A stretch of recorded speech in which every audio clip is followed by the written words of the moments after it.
The human desire for a romantic partnership is one of the most timeless and universal experiences, transcending cultures and eras. Whether in the grand aristocratic circles of 19th century Russia or the modern concrete jungles of 21st century Britain, the pursuit of love and domestic bliss exerts an elemental pull on the human soul. And yet, as Leo Tolstoy so keenly observed in his immortal novel Anna Karenina, while all happy families are alike, there is something utterly unique in the flavors of unhappiness that can fester within a faltering romance or marriage. It is this uniquely modern brand of domestic discontent that I wish to explore through the prism of statistics newly released by the UK's Office for National Statistics relating to the impacts of the recent cost of living crisis on British relationships and divorce rates. For beneath the dry columns of data lies a rich tapestry of human stories, tales of economic hardship clashing with emotional commitments, of financial anxieties straining even the most durable of romances. The numbers themselves paint a portrait that is both discomfiting and revelatory. Even as the share of adults declaring deep unhappiness in their relationships reached a concerning zenith not seen since 2014, the national divorce rate plummeted to a 50-year nadir. A paradox, it would seem, more professions of romantic discontent coupled with fewer official uncouplings. And yet there is an economic logic underpinning this apparent contradiction. The UK's brush with double-digit inflation over the past 2 years represents an economic maelstrom not witnessed in generations. A squall of skyrocketing prices that lashed at the financial foundations of many British households. Incomes were eroded as energy bills, grocery costs, and rents all surged. The Bank of England, manning the tiller of monetary policy, was forced to raise interest rates aggressively to subdue this inflationary tempest. An unintended consequence, however, was to capsize the home affordability of many, with soaring mortgage rates rendering dreams of property ownership, or even reasonably priced rentals, utterly unattainable for legions of Britons. Amidst this gale of financial hardship, a most peculiar sociological phenomenon took shape. Unhappily married couples elected to remain legally conjoined, to soldier on in feigned domestic bliss, purely for economic reasons. For while the human heart may have wandered, the cruel arithmetic of separation rendered divorce an unaffordable luxury. Setting up a new single-income household, bearing the costs of securing new accommodations in an overheated rental market, was simply untenable for many struggling families. Some people have postponed divorcing or separating until the economy is better, remarked Joanna Newton of the legal firm Stowe Family Law, offering professional corroboration of this emerging trend. Her sobering words suggest that many relationships which may have naturally reached their expiration dates in more prosperous times instead lingered on, loveless domestic partnerships sustained by the grim realities of economic exigency alone. What one income may have covered previously, bills, childcare, and other living expenses, that's become increasingly stretched and increasingly more unaffordable. Newton elaborated, her words conjuring images of grim, threadbare homes where marital joy has been crowded out by a joyless calculus of economic survival. This notion that a brutal inflationary spiral catalyzed by pandemic-era supply shocks and geopolitical turmoil could arrest the natural cycles of romantic dissolution is a sobering one. It pierces the illusion of personal domesticity being somehow quarantined from the macroclimate of market forces and global economic conditions. For if relationships cannot thrive amidst financial privation and the ever-tightening vice of diminishing real wages and elevated borrowing costs, then the vaunted spheres of love and money become irrevocably intertwined in a way many would prefer to ignore. The statistical narrative woven by the ONS figures shows with morbid clarity just how swiftly deteriorating financial conditions fed back into the very nucleus of British family life. The household survey data indicates that, even as divorce rates paradoxically tumbled, happiness levels plummeted across the nation as monetary woes propagated psychological stress. The number of Britons reporting elevated anxiety and depressed life satisfaction scaled alarming heights above pre-pandemic norms. With each monthly utility bill sculpted by inflationary caprice, each meager paycheck rendered puny by the gravitational pull of price increases on consumer goods, the intangible notion of general satisfaction with life revealed itself as very much contingent on material economic forces. Happiness, it would appear, is a luxury commodity in a world of 10% inflation and double-digit interest rate hikes. It was within this climate of pervasive economic anxiety that relationships buckled and domestic fault lines were crudely exposed. Over 30% of respondents in a survey conducted by Stowe Family Law revealed that they elected to remain with their otherwise unsatisfactory partners purely, because they could not afford to go it alone financially following a separation. A similar percentage confessed that it was specifically the meteoric rise in mortgage rates, the unforgiving progeny of the Bank of England's war on inflation, that kept them shackled to a flagging relationship. The harsh economic logic was brutally straightforward. While two incomes might stand a chance of keeping a roof overhead amidst sky-high borrowing costs, a newly single-income household would inevitably crumble under the gravitational debt pull of that painfully financed home. Thus entire lives, entire romantic trajectories, were frozen in amber by that implacable arbiter of domestic bliss, the monthly mortgage payment. As base interest rates rose and housing affordability vaporized, marriages ceased to be unions hallowed by timeless vows of fidelity and lifelong commitment, but rather involuntary roommate pacts governed by the pitiless mathematics of debt servicing and stretched budgets.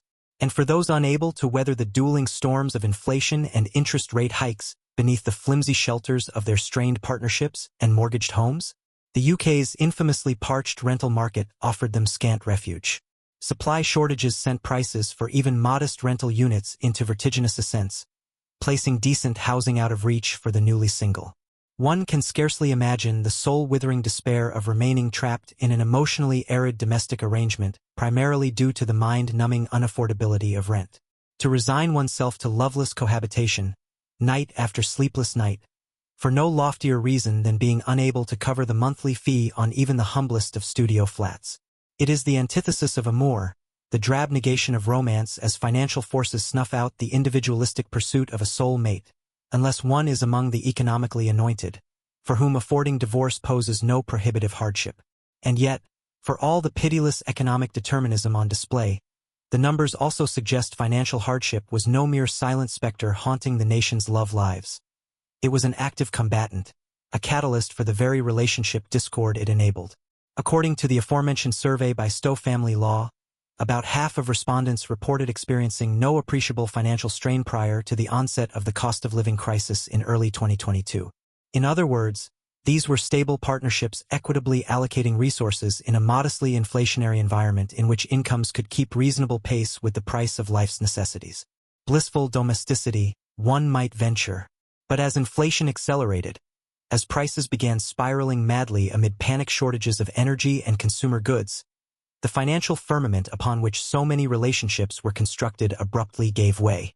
Respondents cited the anguish of escalating utility bills, anxiety over tightening food budgets, and mortal doubts as to whether they could maintain their pre-existing lifestyles amidst this economic tempest. Suddenly, the very notion of discretionary income evaporated like a mirage on a scorched desert landscape. Purchasing power melted at a rate that seemed to mock the very concepts of prudent budgeting and long-term financial planning. That first $100 grocery trip that left one dizzy with sticker shock in spring 2022 begot a $150 follow-up just weeks later, followed swiftly by a $200 restocking run that confirmed one's gravest suspicions. Inflation had wrested control of the household purse strings. And with that loss of economic sovereignty came the now familiar ills that monetary hardship always begets. Rationing and scrimping replaced the comfortable consumerism of prior years. Bickering over expenditures that were once trivial replaced the domestic tranquility of steadier economic times. Tensions mounted over seemingly innocuous purchases, a night out at the neighborhood pub, a modestly priced birthday gift, even the periodic treat meal from the local takeaway joint. For as the cost of living crisis deepened, such small indulgences risked casting long financial shadows. Amidst this cauldron of monetary anxieties and deprivations, the simple joys of couplehood turned to recriminations and regrets. The merrier halves of relationships looked askance at their partners. If only you didn't insist on that needless splurge, or why couldn't you be more frugal? Small frictions of judgment snowballed into avalanches of resentment and discontent. Little remaining leisure money had to be hoarded, as the imperative of shoring up the household's economic barricades against the depredations of inflation subsumed all else. Hopes of a modest holiday were permanently deferred, replaced by the grim arithmetic of mapping barely sufficient income streams against swelling mortgage payments and leering energy bills. Within this miasma of perpetual economic threat, romance withered on the vine. The tender embers of conjugal intimacy were summarily snuffed out, sacrificed on the twin altars of consumer price indices and interest rate policies far beyond the control or comprehension of the household units suffering their consequences. So ravaged were certain partnerships by this sustained financial duress that the very notion of conjugal dissatisfaction lost meaning. For how can one assess the health and happiness of a romantic merger when the entire notion of flourishing has been subsumed by mere sustenance and economic survival? It is akin to evaluating the aerodynamics of a jet aircraft as it craters into a mountainside, for such concerns are rendered moot amidst existential crisis and ruination. In this crucible of ubiquitous monetary suffering, the old bromides about communication and emotional intelligence, being the bombs for marital disharmony, rang increasingly hollow. For what currency did such baubles of folk psychology hold when all available funds, economic and emotional alike, were directed towards keeping the household from ruination? As the economic headwinds mustered in ferocity through the latter months of 2022, the domestic battlefields grew only more harrowing. Finicky children had to be placated without the temporal sedatives of restaurant meals or admissions to zoos and cinemas, those small joys that inoculated households against fraternal squabbling during more prosperous epochs. The quality time that parenting tomes prescribe as the elixir of healthy childhood development emerged as just another fatality of the economic crossfire. For how could attention be lavished on one's progeny when all cognitive energies were triaged towards avoiding the ignominies of foreclosure, eviction, or electrical shut-off notices? In this grim paradigm, even recreational activities once embraced as low-cost domestic salves, family movie nights, board game evenings, or esmores gathered around a backyard fire pit, lost their therapeutic veneer. For even such modest indulgences required discretionary funds which evaporated with each upward lurch in heating costs, each spiteful gouge in monthly mortgage payments. In place of the cozy hearth of family bonding, an icy economic headwind encroached, sapping even the simplest of pleasures from the domestic arena. The very concept of quality time, as a love language, seemed to shrivel and calcify amidst the pecuniary tribulations. In the end, even small gestures of tenderness ossified into mirthless budget line items to be scrutinized and rejected under the pitiless accountancies of stretched paychecks and inadequate monetary reserves. Little wonder, then, that against this dreary scape of financial insecurities, British couples began postponing the finalities of legal divorce. For even this most tragic terminus of a union, the formal, institutional acknowledgement of romantic expiration, carried with it an economic toll too severe for many households to countenance. The costs of legally extricating oneself from a partnership in such economic straits were not inconsequential. Solicitors and barristers commanded stiff hourly retainers, and the prospect of vivisecting living quarters and lifestyles necessitated further drafts on already depleted reserves.